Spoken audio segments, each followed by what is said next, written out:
Beijing, at least 10,000 people were killed in the Chinese army's crackdown on pro-democracy protesters in Tiananmen Square in June 1989, according to a newly released British secret diplomatic cable that gives gruesome details of the bloodshed in Beijing.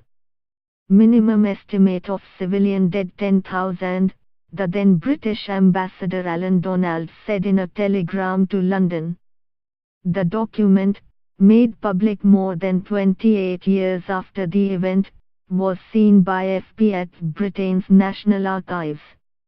The estimate, given on June 5, 1989, the day after the crackdown, is almost 10 times higher than estimates commonly accepted at the time, which generally reported a toll ranging from several hundred to more than 1,000 dead. But French sinologist Jean-Pierre Cabestan said the British figure was credible, pointing out that recently declassified US documents gave a similar assessment.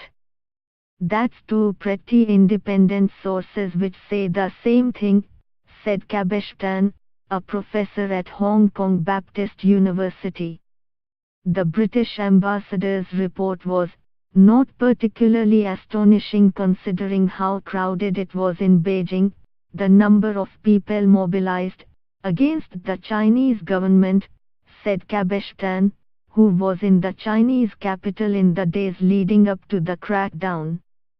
Donald's account gave horrific details of the violence unleashed on the night of June 3 to 4 when the army entered Beijing to end 7 weeks of protests on Tiananmen Square, the symbolic heart of communist power.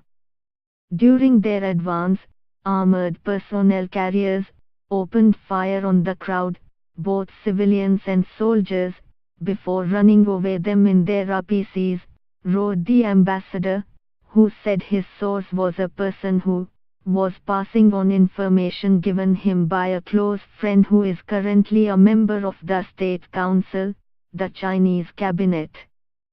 Once the soldiers arrived in Tiananmen Square, students understood they were given 1 hour to leave square, but after 5 minutes RPCs attacked, Donald wrote. Students linked arms but were mown down, including soldiers. RPCs then ran over bodies time and time again to make pie and remains collected by bulldozer. Remains incinerated and then hosed down drains. At the end of June 1989, the Chinese government had said suppression of the counter-revolutionary riots had killed 200 civilians and several dozen police and military. Nearly 3 decades after the crackdown, the communist regime continues to forbid any debate on the subject, mention of which is banned from textbooks and the media, and censored on the internet.